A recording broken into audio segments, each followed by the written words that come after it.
But my God should make it right in the Amen, name of Prophet. Ndisakandiri pani. chamunoda kuti Mwari akuitire chibo boko. Prophet, upenyu hwangu hwese hwakadhakwa. Handina kana chimwe chete chandinacho. Ndinongova munhu mhuri, hapana raramo, hapana, so ndatoya mberi kuti mundibatsire. Okay, mabva kupi baba? Ndabva kuBulawayo. Ndine zvandatumwa naJehovha kunzi ndigadzirise paupenyu hwenyu. Amen. Somebody say 1, 2, 3, 4. Kana tikanyepa tanyepa tese. Mune vana vangani baba? Ndine vana 4, Prophet. Asi ndiri kuoneswa vana venyu vese vasikana. Vasikana wangu, Prophet.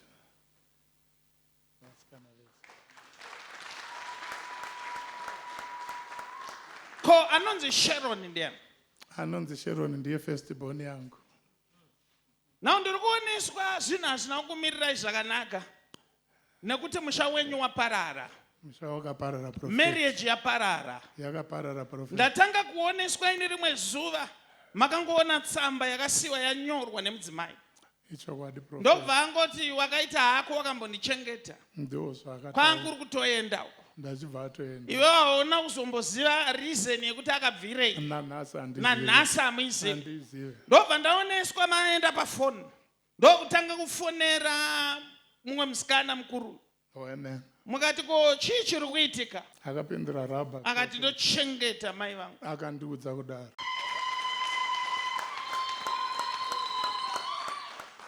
Now as I'm looking in the realm of the spirit now, ndiri kuoneswa ini paine nyaya dziri kukunetsai.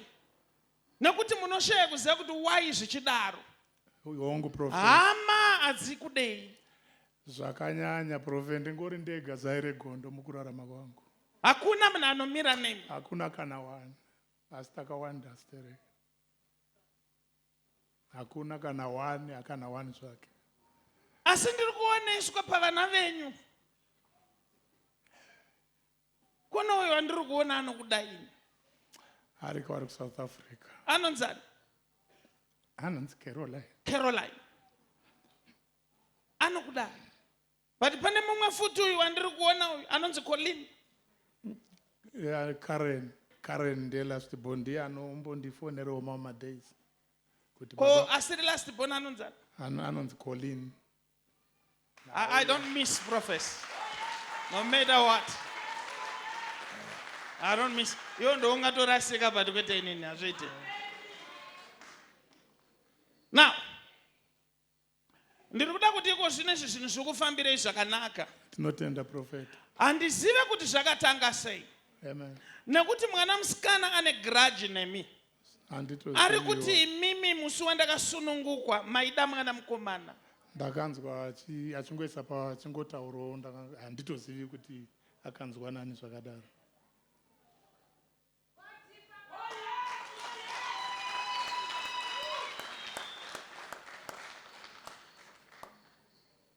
Shungu dzenyu ndedzekuti mhuri yenyu ibatane.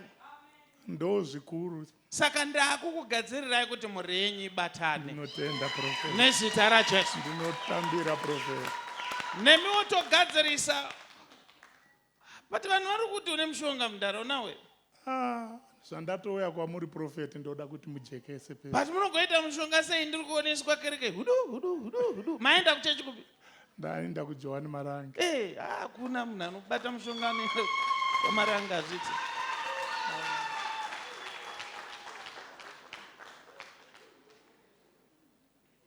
Vanhu vemuchechi muno munoda kuti ndinzi ndodena ndokuonai zvangu. Mune kakuamplifya kamunoita zvinhu zvandendaita kuti ndiyatsonzi inini handizipo. Handina imwe nguva, Prophet. Go deeper ndato. Go deeper rakaenda kugadzirira pamuri, Prophet. Kana matoti go deeper rekedza zviti. Zvakanditorera 3 years ndichishaya mari yekuuya pana. Zvanaka. 3 good years. Chinzwai baba. Amen. Handi muri kuona pamakamira. Ndiri wangu, Prophet. Muchadzoka muchipa testimony nemhuri yenyu. Ndiri kuda testimony, Prophet. Nevasikana venyu. Ndiri kuda post. Ndepai ruoko. Thank you, my Father. Blessed be your name. Amen. Ndipete onoroko baba. Famba ineni. Gumbo rakaita sei? ngobva pasi Kungobva pasi. ndovarwadza. You're free now. In the name of Jesus, you're free. Chenda munogara yenyu. Varovere maoko.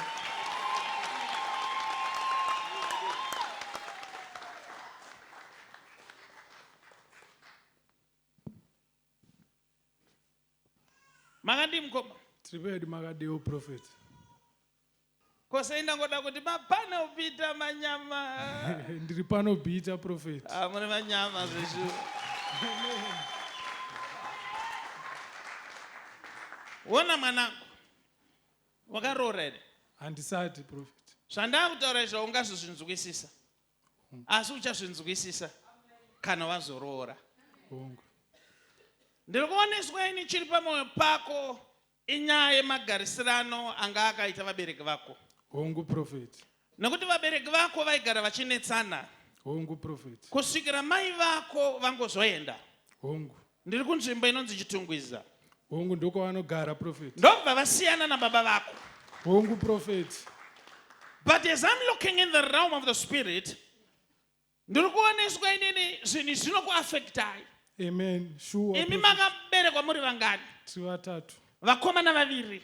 2. Musikana mumwe chete. Hongu prophet. Ndiri kuoneswa paine munin'ina wako ari kuafektwawo sekuafektwa kwauri kuitwa Amen prophet. nekugara kuri kuita vabereki venyu. Amen. Nekuti vanogara havataudzani, havaonane. havaonane. Hongu prophet. Uyu munin'ina wako akatofoira o level. Izvozvo ari kuita supplementa. Amen And as I'm prophet. looking in the realm of the can I do some serious stuff here? If you study me, you will never graduate. You can fight down industries. Now listen to me. Imimi nevana vamai vako ndatumwa naJehovha kunzi ndikugadzirisirei zviri kukunetsai. Amen. Muve neramangwana rakanaka. You don't have to cry, my brother. Be strong. Shungu dzako dzaive dzekuti baba vadzokerane nemudzimai. Amen prophet.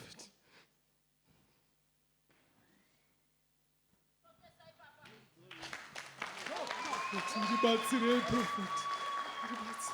Now iko zvinezvi ndiri kungonzwa kunzi will ben chichocho. Ndokwati ndokambani yana baba iyo Uben pano Peters. Asi ndi baba na bamkuru. Hongu prophet. Domasiwo. Amen. Saka will zvinoreve. Will is baba wangu. Ko Ben. Bamkuru wangu.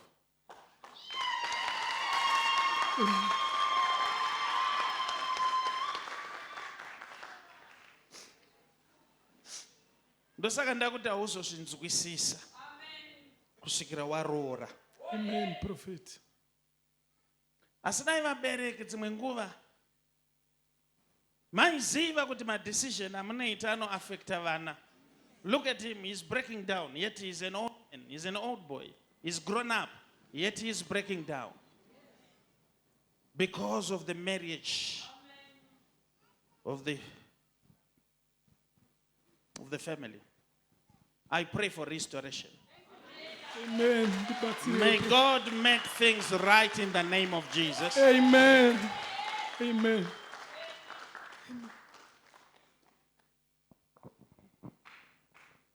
Are we the form 2 then?